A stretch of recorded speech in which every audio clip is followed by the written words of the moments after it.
Ano nangyari, Jay? Kasi meron kang nagkaroon ka ng girlfriend dito, nagkaroon ka ng girlfriend abroad. Yeah. Parang hindi rin siya nag-workout. May mali ba sa'yo? Siguro hindi pa May talaga, mali ba sa hindi pa talaga yun, hindi pa to yung, it's not the right time. Timing is everything. At sa akin naman parang, ang hirap rin kasi intindihin eh, ang isang artista yung schedule, you know, at saka nakakagulat din kasi she's from a small town in the States. To surprise her with this type of life, parang nakakagulat. Sabi mo yung responsibility na hindi niya kaya responsibility. May mga demands ka ba sa kanya? May mga request? Wala naman. It is just, Ano yung responsibility? it just gets really complicated. Gets complicated kasi ang layo ng distansya sa isa't isa. Ang simpleng problema, kaya nyo nga ayusin kung magkaharap kayo. Pero sa telepono, things get misconstrued. Parang, pag sa text o sa tawag, parang nagiging mas komplikado ang isang simpleng bagay.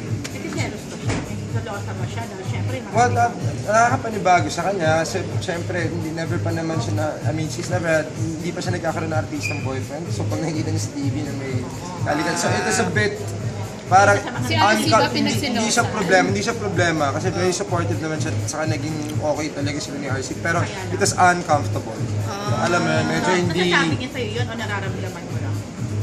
napag-usapan naman. But it was never, hindi naman yun yung naging malaki. Hindi naman yun yung, hindi naman yun yung naging malaking problema. Nagselos kaya siya kay RC bilang Hindi, no way. Nagkakilala silang dalawa eh. Jay, consider ba na imbitahan dito ang girlfriend dito na lang siya ng matagal? Yun yung mahirap. Kasi nga, meron dreams and aspirations ang isang, may dreams and aspirations siya. At siguro nagustuhan niya ako kasi pinakita ko sa kanya na kaya mong abutin lahat yan. You just have to believe So, in hindi mo siya yourself. in-invite? I Bigyan ng idea na. can't. Kasi 20 years old. Saka may Hirap pamilya eh. siya, Iwas may dito. pamilya siya, may dream siya. And I'm the type of person who follows my dreams and gets it. Parang may mga, di ba pag ako, sinabi kong gagawin ko talaga. So yun yung parang, yun yung in-instill ko sa kanya, yun yung pinakita ko sa kanya na kaya mo makamit yan. So yung usapan na yun, oh just stay here forever, hindi ko kayang gawin. O ikaw ang kinasider mo yung sarili mo na stater. To stay, naisip ko kaya kong balanse. Kaya kong balanse pabalik-balik.